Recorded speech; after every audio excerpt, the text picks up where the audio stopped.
análisis clúster. Y bueno, ya había hecho la introducción de análisis clúster en el sentido de que no en todos los casos es útil. De hecho, para que sea útil el análisis clúster, ya dijimos en aquella introducción y ahorita nada más lo voy a resumir, se requieren varias condiciones. Una primera es que tenga suficientes datos, suficientes mediciones. Esa es una condición necesaria e indispensable. La otra condición es que tenga varias variables control y que además esas variables control sean complejas en el sentido de tener varios niveles y entre todas esas variables control y esos niveles, pues termine con una complejidad en cuanto a la cantidad de grupos potenciales. Esa sería otra condición para hacer análisis clúster. Si la primera condición y o la segunda condición no se cubre, entonces querría decir que el análisis clúster no se requiere. ¿Estamos de acuerdo todos en eso? Sí, doctor. Sí, Muy bien. Muy bien. En este caso, fíjense bien, una de las condiciones que piden los algoritmos para análisis clúster, al menos los algoritmos antiguos, el SPSS trae un algoritmo antiguo para hacer análisis clúster. Necesariamente el algoritmo necesita que el usuario le ponga algunos parámetros de entrada. Uno de ellos, que es muy relevante y es parte de la razón por la que digo que son algoritmos antiguos, es el número de clústeres que el investigador quiere probar. Y digo que me parece que es un parámetro que no es muy moderno, porque lo que esperaría es que el mismo algoritmo me diga cuál es la cantidad óptima de clústeres y no que el investigador se lo tenga que decir, ¿verdad? No sé si me explico. En ese sentido, pues es una limitante que tiene el SPSS, ¿verdad? El análisis clúster del SPSS es un algoritmo que necesito yo decirle la cantidad de clústeres que quiero probar. En este ejemplo gráfico, estamos hablando de 3 clústeres. Obviamente esos 3 clústeres, pues ya, ahora sí que al momento de correr, sería uno de los parámetros que el investigador le dio al algoritmo para poder correr. Y en este sentido, estos 3 grupos, estos 3 clústeres, es, digamos, que el criterio que utiliza el análisis clúster para llegar a una solución. Quisiera saber si les queda a todos claro cuál sería esa solución pretendida. ¿Cuál es el objetivo del análisis clúster? El objetivo que se busca es, al finalizar el algoritmo, la corrida, yo lo que quiero es que cada uno de los casos, cada una de las encuestas esté identificada, esté tagueada en cuál de estos 3 grupos debería ser asignada la medición. Entonces, ese es básicamente el objetivo, el propósito del análisis clúster. Terminar con un tagueo en el cual, una etiqueta en el cual yo sepa para cada una de las encuestas a cuál de estos 3 grupos pertenece, ¿verdad? Y bueno, pues aquí la única desventaja que tiene el algoritmo que tiene el SPSS para hacer análisis clúster es que el investigador le tiene que dar a priori la cantidad de grupos. Es una ventaja por la razón que ya mencioné hace rato, ¿verdad? Y entonces, sabiendo que son 3 grupos, el algoritmo empieza a iterar. En este ejemplo que aparece en la tabla, a manera de ejemplo, aparecen 4 iteraciones. En esas 4 iteraciones, lo que ocurre es que los centros, ahorita voy a explicar qué es un centro, el centro de cada grupo 1, grupo 2 y grupo 3, está moviéndose y está buscando converger a un momento, a una iteración en la que ya no tenga movimiento. Si se fijan en la última iteración, los 3 centros de los 3 grupos ya no se movieron. Tengo 0, 0 y 0. ¿Qué significa que el centro ya no se movió? Significa que ya llegué, ya hice convergencia para llegar no solamente al centro óptimo, sino también a la agrupación óptima que tengo de todas las mediciones en la corrida. ¿Hasta aquí alguna pregunta?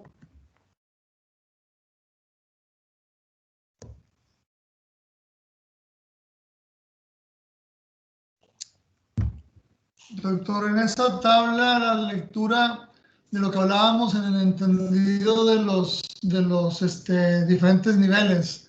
Por ejemplo, así lo entiendo yo, no sé si estoy equivocado. De S1 a hecho, 4 son los... de hecho, perdón que te interrumpa, Horacio.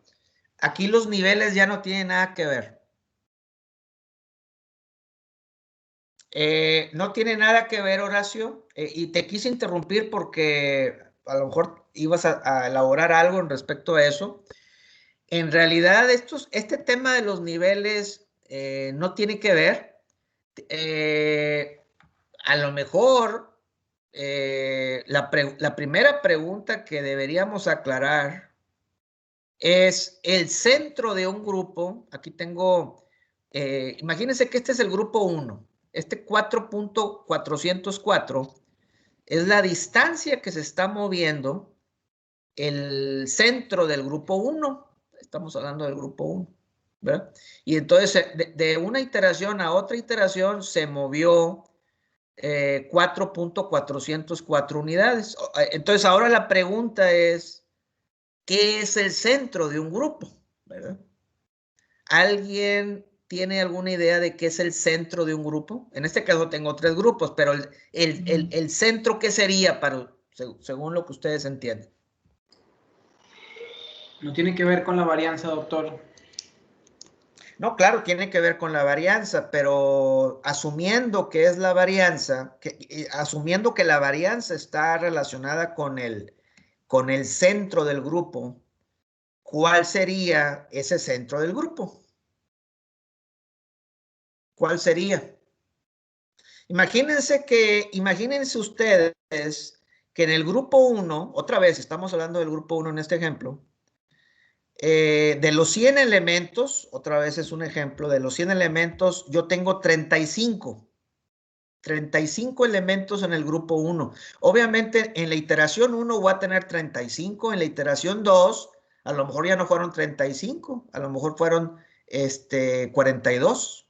Y luego en la iteración 3 ya no fueron 42, fueron 38.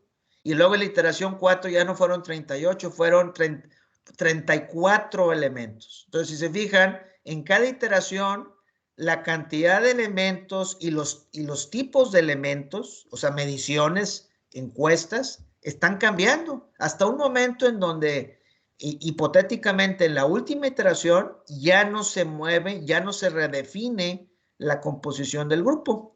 Entonces, la cantidad de elementos en cada iteración para el grupo 1 está cambiando.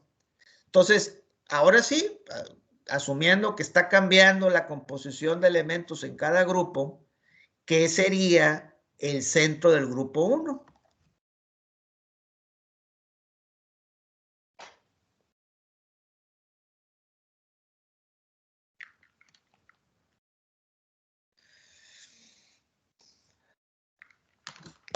No sé si tenga que ver, doctor, como que es donde todos los elementos como se juntan. Exacto. O sea, el centro de un grupo es, bueno, vamos a ver cuáles son los elementos, las encuestas que se agruparon en el grupo 1, en la primera iteración, o en la segunda iteración, o en la tercera, o en la cuarta, o en la que sea. Vamos a ver qué elementos, qué encuestas se agruparon, y entonces lo que hago es saco el promedio de todos los elementos que están en ese grupo, ¿verdad? Sería el promedio. Ahora, ese promedio, pues es un promedio complejo, ¿verdad? ¿Por qué es un promedio complejo? Bueno, porque no es una sola medición. En una encuesta, ¿cuántas mediciones puedo tener? Imaginen ustedes que tengo, no voy a hablar de No voy a hablar de ítems, voy a hablar de variables, si les parece para la explicación. No voy a hablar de ítems, voy a hablar de variables. Imagínense que tienen 6 variables, 5 independientes y una dependiente, ¿verdad? ¿Cuántas variables ustedes meterían al análisis clúster en este ejemplo hipotético que les estoy dando? ¿Meterían las 6 o meterían 5 o meterían una? O sea, meterían las 5 variables independientes, meterían la única variable dependiente o meterían las 6 al mismo tiempo. Doctor, yo pensaría que tienen que meter todas, pero es lo que yo pienso. Sí. Bueno, la respuesta a esta pregunta es, y esto es un criterio, es un poco de arte. El criterio es únicamente incluir variables independientes. Nada más. No, nunca meter una variable dependiente en este juego. ¿De acuerdo? Entonces, si estoy metiendo 5 variables independientes en el juego, desde luego estas 5 variables, lo dije, inclusive se me hace que lo dije a lo mejor hasta mal, no son variables independientes, son variables control, ¿verdad? Son variables control. Digo, una variable control puede convertirse en independiente, pero en este instante, más que hablar de independencia, estamos hablando de variables control. Entonces, vamos a seguir con el ejemplo de 5 variables control. Y cada variable control puede tener diferentes números de niveles. Eso ya lo comentamos y también lo dijo ahorita hace rato Horacio. Entonces, ahora sí, ese promedio del que hablábamos hace rato, o sea, el punto, el centro del grupo 1, que tiene 35 elementos, ese centro prototipo del grupo, digamos que es el prototipo es un prototipo que tiene ¿cuántas dimensiones? ¿Alguien sabe?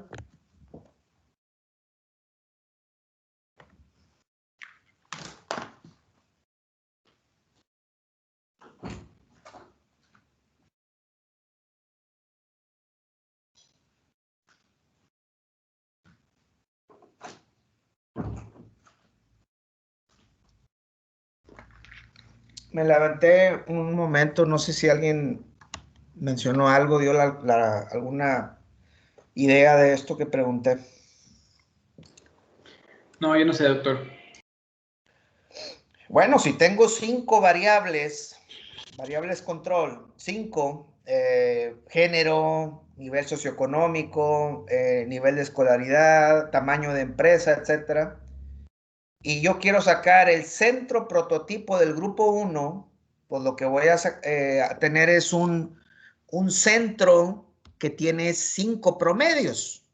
O sea, el centro del grupo es un centro que tiene 5 promedios. El promedio de género, el promedio de nivel de escolaridad, el promedio de tamaño de empresa, etcétera, etcétera. Entonces, si tengo 5 variables que se están procesando en el algoritmo, entonces el prototipo, el centro del grupo va a ser el promedio aritmético, es un promedio BIL, un promedio aritmético simple, pero que está calculado para cada una de las variables control, para cada una de las 5 dimensiones que mencionábamos hace rato. Y entonces, el centro del grupo 1 va a estar representado por 5 promedios, y luego el centro del grupo 2, este es el grupo 2, va a tener también su centro, y el centro también va a tener 5 promedios, y el centro del grupo 3, pues también va a tener 5 promedios. El caso es que cada uno de los centros está representado en 5 dimensiones, ¿verdad? ¿Y cómo calculo el centro? Pues ya lo dije, pues es simplemente el promedio de cada una de las encuestas que están incluidas en cada centro, ¿verdad? Y en cada iteración. ¿Hasta aquí alguna duda? Sí está quedando claro. Quisiera realmente estar seguro de que no hay alguna duda hasta aquí. Por mi parte está bien, doctor. Muy bien. Ok. Entonces, sucede que el algoritmo empieza a probar y empieza a buscar optimizar la asignación de las encuestas, de las mediciones, que son 100, para determinar cuál es la asignación óptima de esas 100 con respecto a estos tres grupos.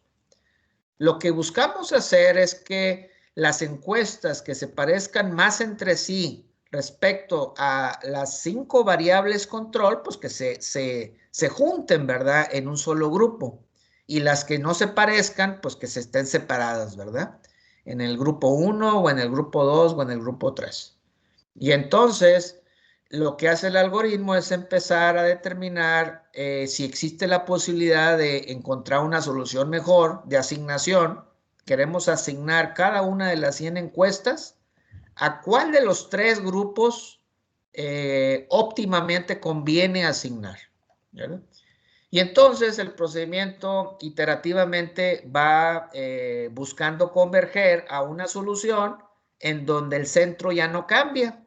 ¿Y por qué podría cambiar el centro de una iteración a otra iteración o a otra o a otra? ¿Por qué en cada iteración el centro puede estar cambiando? Bueno, pues puede estar cambiando el centro porque la asignación de las encuestas, de las mediciones, que son 100, a cada uno de los tres centros está cambiando. Está cambiando de acuerdo al manejo que el algoritmo hace de la solución óptima de asignación, la forma óptima a los tres. ¿Alguna pregunta hasta aquí? Cuando el algoritmo se da cuenta que ya no hay una mejor forma de asignar las encuestas a los tres grupos, quiere decir que el centro ya no se mueve, el centro del grupo ya no se mueve, y entonces ahí el algoritmo para, se detiene y converge en la solución óptima, la solución óptima para tres clústeres. Y esa solución óptima me va a decir para cada una de las 100 mediciones, de las 100 encuestas, a cada una de esas 100 encuestas, a cuál de estos tres grupos pertenece. Así como, no sé si ustedes se acuerdan que en el análisis factorial, cuando corro análisis factorial me genera columnas nuevas del score, igualito que en el análisis clúster, me va a generar una columna nueva en la cual me va a decir cada medición, cada encuesta, cada fila, a qué grupo, a qué clúster pertenece. Sería exactamente igual, ¿verdad? ¿Dudas?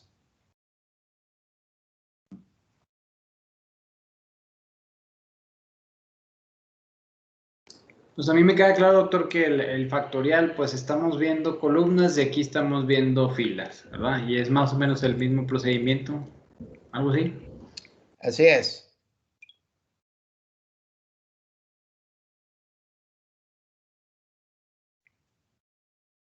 ¿Alguna otra pregunta?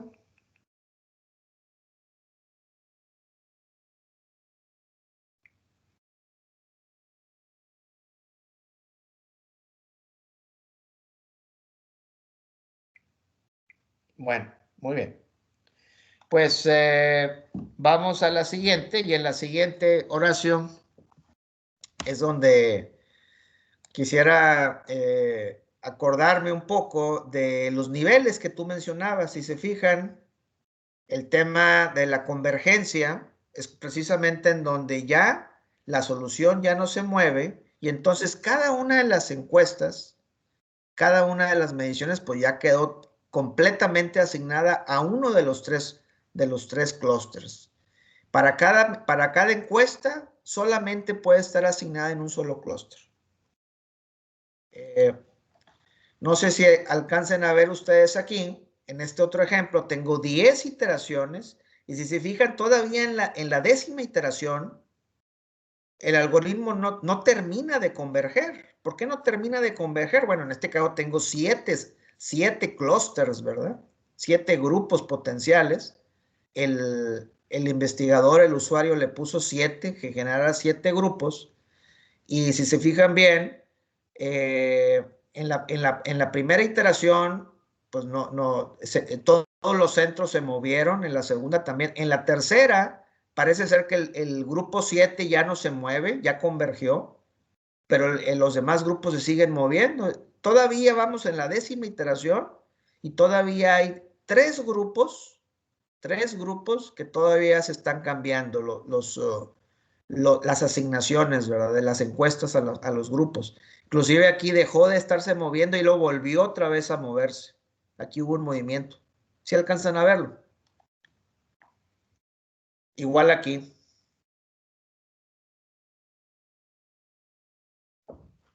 ¿Dudas de esta tabla? Doctor, en esos casos, por ejemplo, si vemos que con 7 clusters siguen mostrándose como iteraciones, ¿ahí usted qué recomendaría? ¿Aumentar el número de clusters para que ya no se muestre ninguna o hasta ahí lo dejamos? Bueno, no, de hecho, lo que tienen que hacer es dejar que el algoritmo termine. Si requiere más de 10 iteraciones, pues darle 100 iteraciones, 100 o más iteraciones para que tenga suficiente tiempo el algoritmo para poder asignar todas las encuestas a la cantidad de clusters que yo le he indicado. O sea, no se trata de meter más clusters, se trata de darle más tiempo al algoritmo para que termine, ¿verdad? Claro, aquí la gran pregunta es, ¿qué tan cierto será que la cantidad de clusters que yo le dije es la correcta? Porque si yo le doy una cantidad de clusters incorrecta, el algoritmo va a tratar de hacer lo mejor posible, pero igual y va a darme una solución que no necesariamente es la mejor, ¿verdad? ¿Sí me explicó? Vamos a verlo ahorita más adelante. O sea, la cantidad de clusters no cabe duda que juega un papel importante, ¿verdad? En términos prácticos. Fíjense, ¿cuáles son los problemas que puedo tener yo en cuanto a un análisis cluster? El primero significa precisamente el número de clusters que yo estoy queriendo, que yo le definí al algoritmo esté equivocado. Yo le dije que me diera 3 y pues en realidad no son 3. En realidad aquí se alcanza a apreciar de que son 4, ¿verdad? 4 grupos y no 3. Pero como yo le dije 3, pues entonces el algoritmo del análisis cluster, el K-means, pues batalla, ¿verdad? Está batallando para converger. ¿Dudas en esto, compañeros? Obviamente este es un ejemplo muy sencillo en el cual solamente tengo 2 variables. Variable de control 1 en el eje horizontal, variable de control 2 en el eje vertical, pero pues si tuviera 5 variables control, y cada uno con diferentes niveles, pues esto ya no sería un plano, sería un hiperplano, ¿verdad? Y obviamente, pues el hiperplano es mucho más difícil de imaginárselo en forma gráfica. El ojo humano no puede, no fácilmente puede manejar esas visualizaciones, ¿verdad? ¿Dudas en este punto de la cantidad de clusters que es relevante al momento de que se determina y que se ejecuta el análisis cluster? Doctor, a mí sí me quedaría duda, pero ya como imaginándolo, por ejemplo, lo que usted mencionaba, que el SPSS es como algo antiguo en la parte Sí. de que el investigador le tiene que decir el número de clusters. ¿Ahí qué recomendaría usted? ¿Mejor utilizar otro software o qué podríamos hacer con el SPSS? Sí. Podríamos utilizar R o podríamos utilizar scikit-learn de Python. Pero fíjense, este problema del análisis cluster no es tan complicado. Les voy a decir por qué no es tan complicado. Podemos hacer un workaround y burlar al algoritmo antiguo. ¿Cómo creen que lo haría? Sí, aplicando el sentido común. Como yo no sé cuál es la cantidad óptima de clusters, que ese es el principal problema de este algoritmo antiguo, porque yo tengo que decirle cuántos clusters quiero probar. ¿Ustedes qué harían?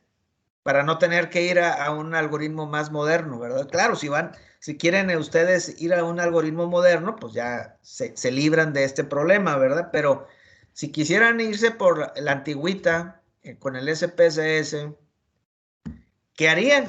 ¿Cuál sería el workaround para resolver Doctor, esto? tal vez sería a prueba y error comenzar con, no sé, definir 5 clusters y luego ir aumentando o disminuyendo, o empezar de 1 a 10 o de 10 a 1 y ver las iteraciones a ver qué tan rápido convergen un grupo. Claro, eso es. Bueno, obviamente, no sé, un grupo no sería opción, ¿verdad? Porque pues un grupo sería no hacer clúster, ¿verdad? Yo empezaría con 2 y luego probar con 3 y luego probar con 4 y así, ¿verdad?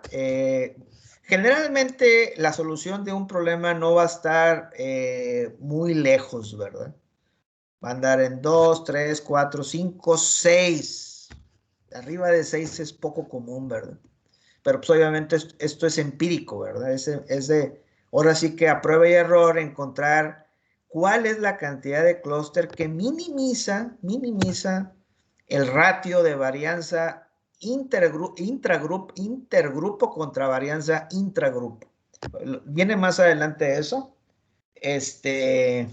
Pero como bien lo dijiste, Irving, es simplemente a prueba y error, ¿verdad? Entonces, creo que en ese sentido, Cintia, pues hacerlo a prueba y error, pues tampoco es prohibitivo, ¿verdad? Creo que pudiéramos hacerlo a prueba y error y de esa forma irnos por la antigüita, ¿no? Sí. ¿Está claro para todos?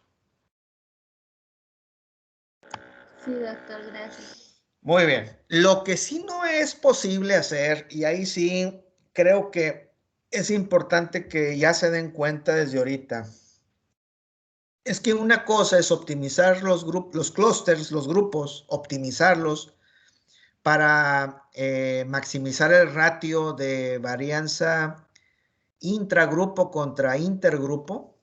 Una cosa es hacer eso y otra cosa es encontrar los grupos óptimos que me van a ayudar a maximizar las R's cuadradas en la regresión.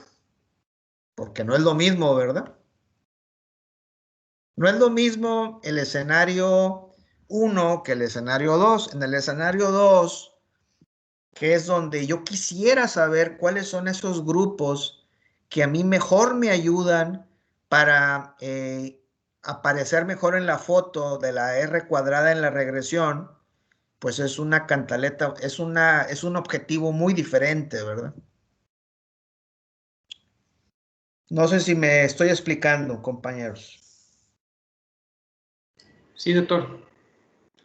Bueno, y ese elemento que estamos diciendo, ese sí no lo tiene ni el algoritmo antiguo ni el nuevo, porque este enfoque, esta idea que yo les estoy comentando, en realidad viene o aparece dentro de lo que son los evangelios, los evangelios prohibidos, ¿verdad?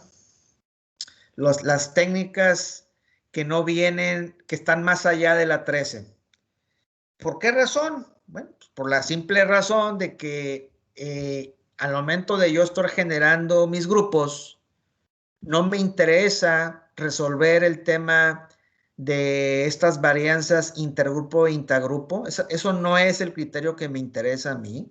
A mí el criterio que me interesa en la formación de los grupos tiene que ver con el objetivo final de la regresión, de la hipótesis de causalidad.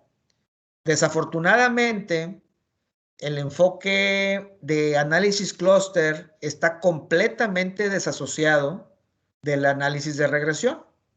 Ustedes hacen uno y luego hacen otro y no se comunica, ¿verdad? No hay manera de que cuando yo estoy haciendo el análisis clúster sepa que lo que al final a mí me interesa es probar mi modelo de causalidad, maximizar mi R cuadrada en la regresión.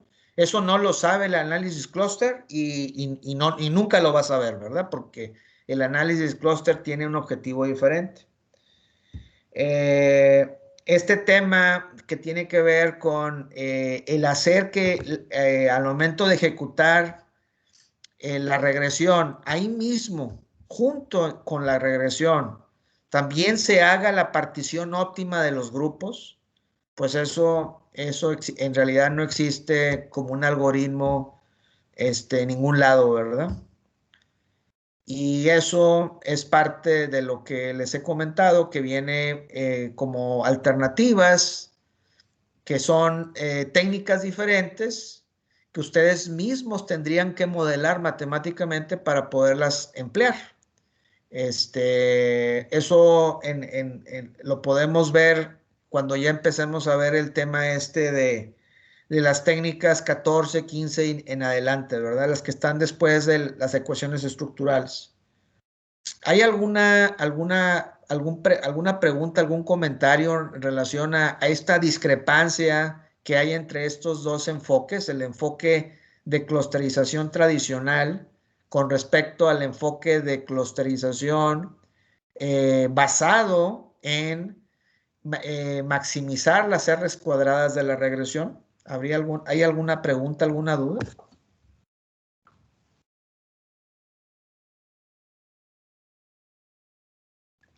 Bueno, entonces dicho esto, ustedes tienen tres alternativas. Una es no hacer análisis clúster de ninguna manera. Cero análisis clúster, esa es opción 1. Opción 2 es hacerlo, esperando que dé una buena partición para la fase 2 de la regresión. Esa sería la opción 2. Hacerlo con la esperanza de que me ayude. Y la opción 3, pues sería la de los evangelios prohibidos, ¿no? ¿Dudas?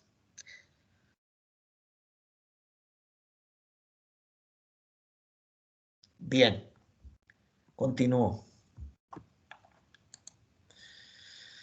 ¿Cuál es otro problema que pueda haber al momento de quiero hacer análisis clúster? Bueno, pues en este ejemplo tengo dos variables control, en la horizontal y en la vertical, ¿verdad? Pero fíjense, yo en este caso, si lo ven, en estas dos variables control, el problema que tengo al momento de hacer el análisis clúster basado en estas dos, es que las variables que estoy escogiendo para hacer la clasificación, pues la verdad no están ayudando para hacer los grupos, ¿verdad? Esa sería la segunda problemática. ¿Preguntas y dudas aquí? Si se fijan, al menos gráficamente, visualmente, pues estas dos variables control, la verdad es que no me ayudan a discriminar y a taguear los elementos, las encuestas, ¿verdad? ¿Dudas? Doctor, yo tengo una duda que estoy pensándolo, pero no sé hasta en qué punto hacerla, pero pues ya la voy a hacer. Es que me voy a ir tantito a la factorización. Cuando uno factoriza ¿Análisis factorial? Sí, análisis factorial, perdón. Cuando hacemos análisis factorial, nombrarle al grupo o bueno, al factor, se me hace más sencillo acorde a los ítems que están agrupando. O sea, le pongo tal vez el nombre del primer ítem, el más fuerte de esa agrupación en el factor. Y ahora regresando al clúster, que yo tengo varios, ¿cómo se llaman? Sí, de control, variables de control, que estamos metiendo al análisis clúster y me está haciendo 3 grupos. ¿Cómo le voy a llamar a cada grupo? ¿Cómo voy a saber qué hay dentro de él? No sé si me voy a entender. Bueno, nada más aquí, Irving, nada más hay que tener cuidado de que en el análisis factorial yo estoy agrupando columnas. En el análisis clúster estoy agrupando filas. Entonces, ¿cómo le vas a llamar al grupo que agrupa esas filas? Esa es la pregunta. Porque si te fijas, no existe confusión, no existe conflicto en el nombre que le vas a poner al grupo con respecto a lo que ocurre en el análisis factorial, porque tú en el análisis factorial a los componentes, pues le pones un nombre de acuerdo de acuerdo a los ítems que cargaron. Y en el análisis clúster, a los grupos les pones un nombre de acuerdo al tipo, al prototipo del centro que haya formado el grupo, ¿verdad? Entonces, ese sería el nombre que tú le pondrías al clúster. Oye, pues sería, el clúster 1 sería digamos, todos los elementos en los cuales fueron hombres y que son de la zona norte y de la zona este. El grupo 2 sería las mujeres que son de la zona oeste y de la zona sur, por ejemplo. Y ahí son dos variables control, ¿verdad?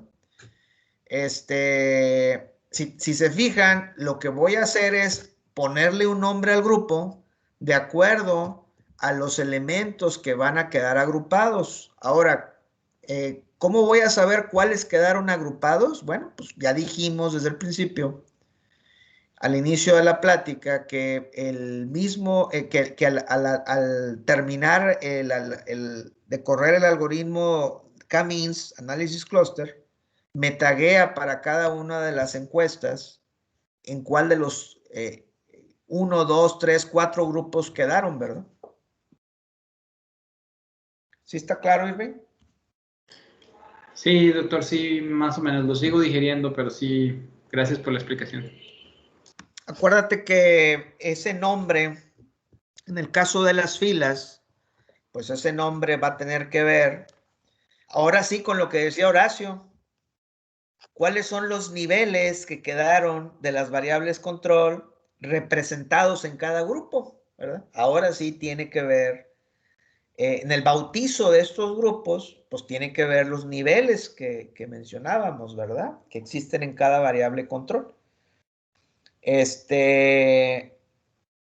sería la forma en la cual convenientemente puedes nombrar a cada uno de los grupos, ¿verdad? Desde luego, si yo no hubiera hecho análisis clúster y me hubiera basado directamente en las variables control, tal cual,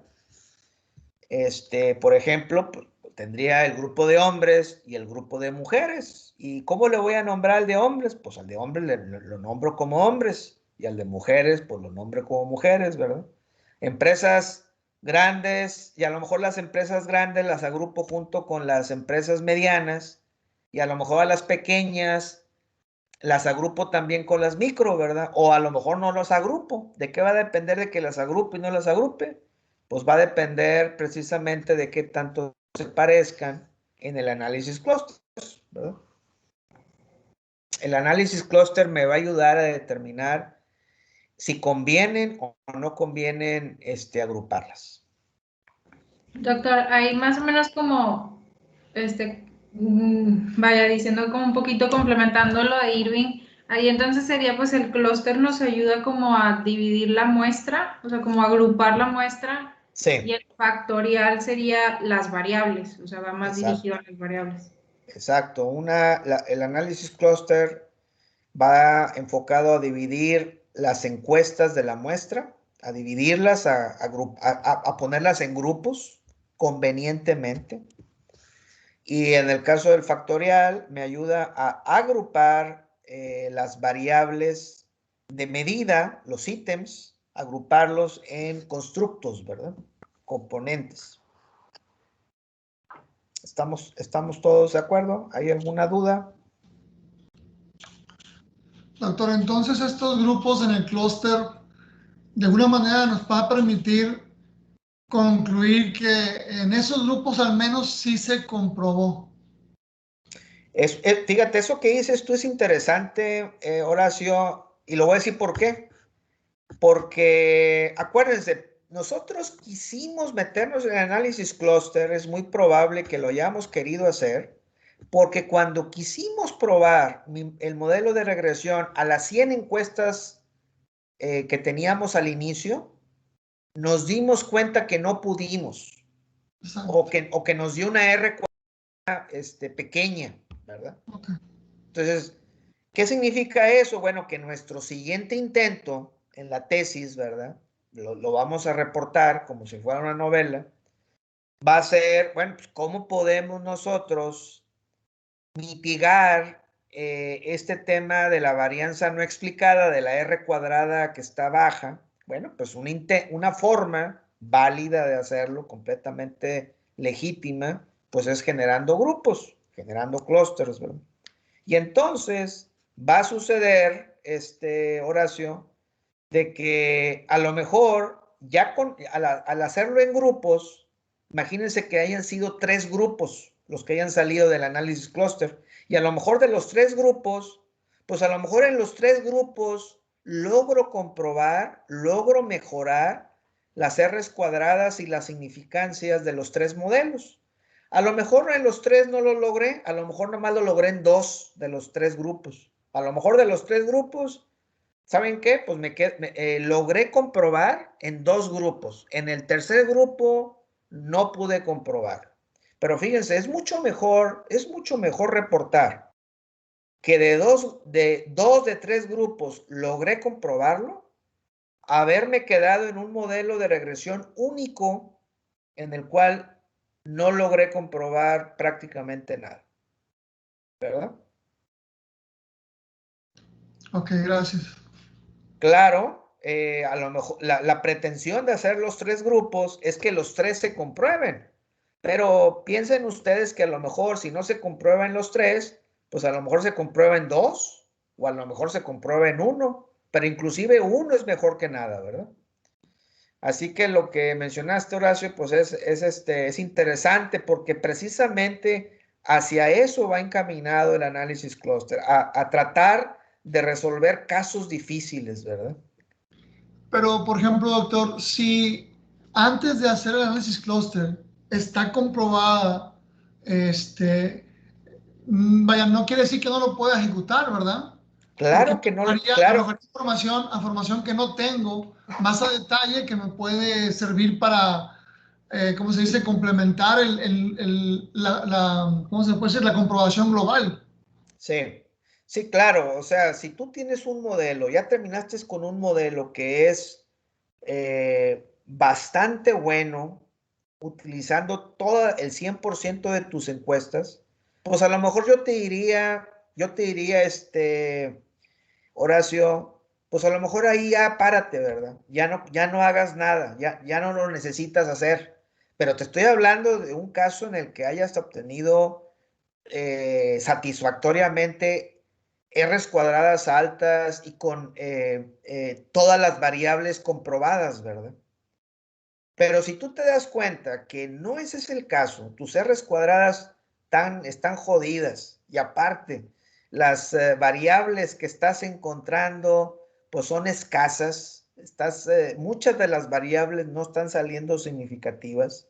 Si ese es el caso, pues claro que conviene hacer análisis clúster, ¿verdad? ¿Me explico? Y mi único comentario es que inclusive haciendo análisis clúster, para casos todavía más difíciles, existe este tema de los evangelios prohibidos, ¿verdad? ¿Por qué? Porque no hay duda que el análisis clúster ayuda, ¿verdad?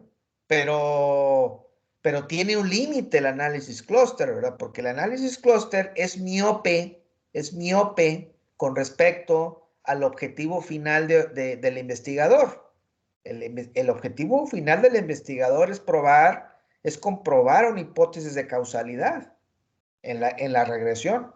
Acuérdense, en el análisis clúster no tiene ni una sola pista, no tiene ni siquiera idea de que el investigador está queriendo luego la variable, esos grupos que formó, comprobar la causalidad con respecto a otra variable, que es la dependiente, que ni siquiera jugó en el análisis clúster, ¿verdad? Ni siquiera jugó. ¿Se acuerdan que les dije yo que la recomendación es que en el análisis clúster no aparezca la variable dependiente?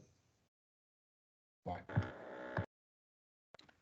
Entonces, no hay duda de que hay 3 opciones y la última opción es la de los evangelios prohibidos, ¿verdad? Para lograr encontrar y resolver un problema difícil, ¿verdad? Un problema difícil que, bueno, yo no sé si alguno de ustedes vaya a requerirlo, pero la verdad es que estos evangelios están diseñados para los casos imposibles, ¿no? Los casos difíciles. ¿Alguna duda, compañeros? Este punto, estoy utilizando las variables control equivocadas para hacer clúster. Entonces ya dijimos, un problema puede ser la cantidad de grupos que yo le dije esté equivocada. El otro problema puede ser que las variables control que yo le dije están equivocadas. ¿Cuál es el tercer problema?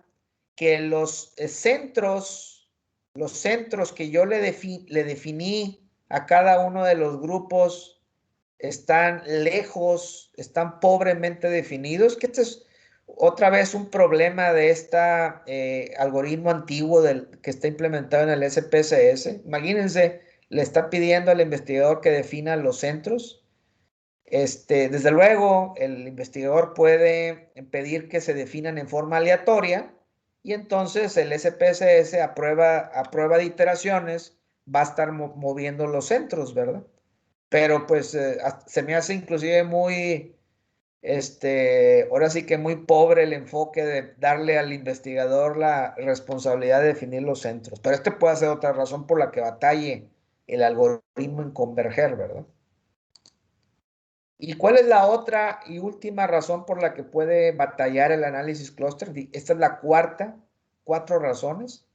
Pues la cuarta razón es una muy válida, pues que es simplemente por un tema de complejidad del problema. El problema es complejo porque yo estoy metiendo en el análisis 200 variables control y quiero formar 30 clústeres. Entonces son muchas variables control y aparte son muchos clústeres que quiero formar. Obviamente esto está algo exagerado, ¿verdad?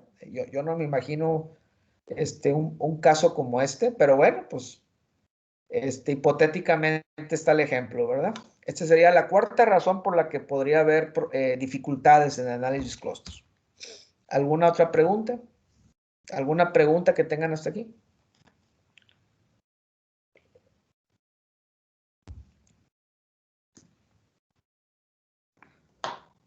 Doctor, ¿hay como alguna cantidad de N que nosotros tengamos como considerar? Sí me acuerdo que dijo que era pues mientras mayor sea la N mejor, pero La N de encuestas o la K de clusters. la de encuestas. Sí, bueno, en la cantidad de encuestas, entre más, mucho mejor, ¿verdad? Ok. Si se fijan, este número no tiene nada que ver con las encuestas y este número tampoco tiene nada que ver con las encuestas, ¿verdad? Ninguno de estos dos. ¿De acuerdo? Muy bien. Bueno, y aquí está un poco de la forma como funciona este algoritmo antiguo del SPSS. Aquí está la cantidad de iteraciones. Imagínense, el SPSS le dice al usuario cuántas iteraciones quiere que utilice y aparte también le dice cuántos clústeres quiere en este caso generar. Y aquí están definidas las variables que el investigador le está pidiendo al k-means del SPSS que utilice para generar los grupos, los clústeres. Entonces, es un poco la forma como trabaja el k-means del SPSS. Fíjense, fíjense este ejemplo, ojalá y sirva para un poco mejorar el entendimiento de lo que es un clúster o de lo que es el centro de un clúster. Yo aquí tengo 4 clústeres, clúster del 1 al 4. Tengo 4 grupos. Y esto que están ustedes aquí viendo es el prototipo, es el centro del clúster. Este es el centro del clúster 1, del 2, del 3 y del 4.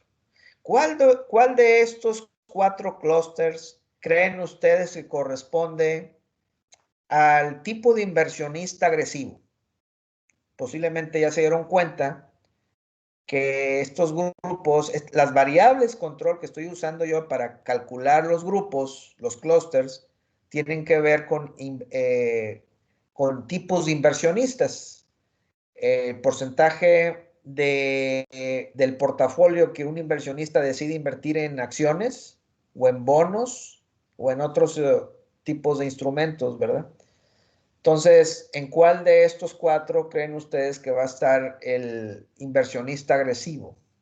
¿En cuál va a estar el inversionista moderado? ¿En cuál va a estar el conservador?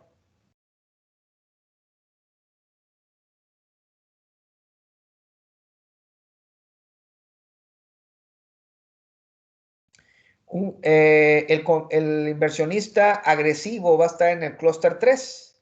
Y entonces, diríamos que en el portafolio de inversionistas agresivos, en promedio, este es el perfil de un inversionista agresivo, ¿verdad? Obviamente, alrededor de este perfil o de este prototipo, pues hay algunos inversionistas que inclusive pueden ser un poco más agresivos o un poquito menos agresivos, pero en promedio, en todo el grupo de los agresivos, más o menos este es el prototipo, ¿verdad? El promedio.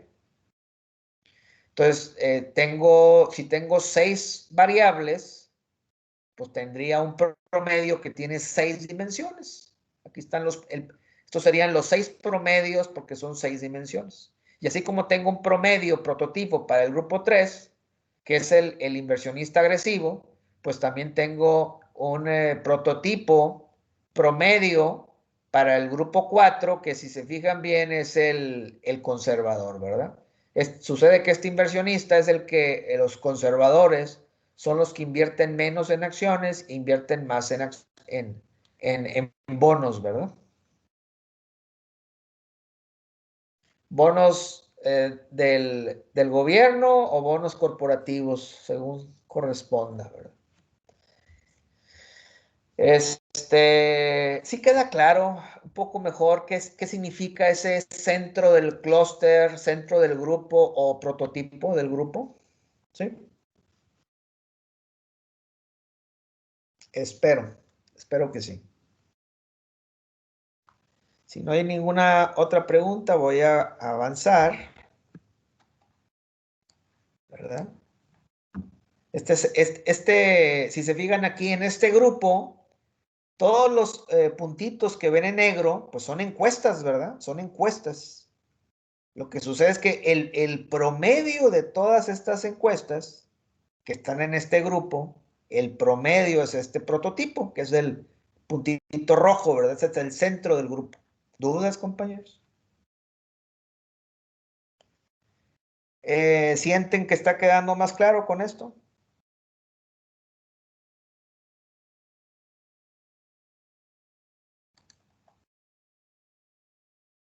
Muy bien.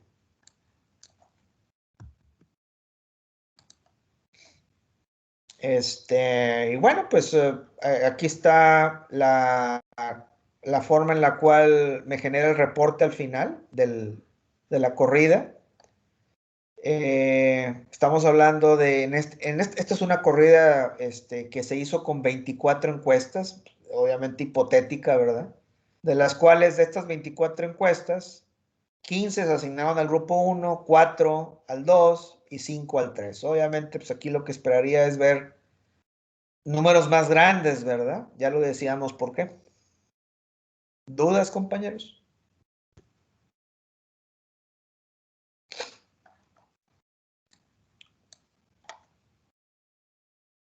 Bueno. Fíjense que al momento de generar el análisis K-means, se genera una especie de ANOVA. Y esa ANOVA tiene que ver con un ratio, ¿verdad? Ese ratio es el ratio que es maximizar varianza intergrupo, o sea, la variancia que hay entre cada uno de los grupos, de los clústeres. Quiero que sea grande, maximizar esa varianza intergrupo y al mismo tiempo minimizar la varianza intragrupo. Y entonces, para cada una de las variables control que están aquí puestas en el ejemplo, yo calculo el ratio de contribución que tuvieron estas 5 variables control o 6 variables control para el cálculo del ratio. Genero estas pseudo indicadores F de Fisher y genero también estas significancias. Y digo que son pseudo por la razón que viene aquí. O sea, que lo que me está diciendo esta filmina es que a pesar de que aquí estoy generando una significancia para cada una de estas variables control, en realidad yo no puedo determinar que estas variables control son las que determinan la causalidad en el grupo, porque en realidad aquí no estamos hablando de una causalidad, estamos hablando de, en el mejor de los casos, de una varianza que estas variables control están logrando minimizar en el caso de las varianzas intragrupo y de maximizar en las varianzas intergrupo, pero no son prueba de causalidad. Y es precisamente esa la razón por la cual se pone aquí este símbolo, ¿verdad? Que es de que no, estas significancias no son significancias de causalidad, no tienen ese propósito, ¿verdad? ¿Alguna pregunta con respecto a esto? Desde luego, yo creo que no tiene nada de daño darse cuenta de que de estas 6 variables que están puestas aquí, no hay duda que las variables control que realmente están ayudándome a generar los clústeres, pues de estas 6, no hay duda que son estas primeras 3, la 1, la 2 y la 3. Estas 3 son las variables que generan mayor apoyo, mayor discriminación al momento de estar generando los grupos, ¿verdad? ¿Dudas? ¿Qué significaría eso? Pues que yo podría hacer otra vez una corrida de análisis clúster excluyendo por completo estas 3 variables control. Y ya nada más me quedo con estas 3 y voy a generar, posiblemente voy a generar una asignación de las mediciones un tanto diferente, no mucho, creo yo, pero sí podría ser diferente a la que originalmente obtuve cuando utilicé todas las 6 variables. ¿Dudas?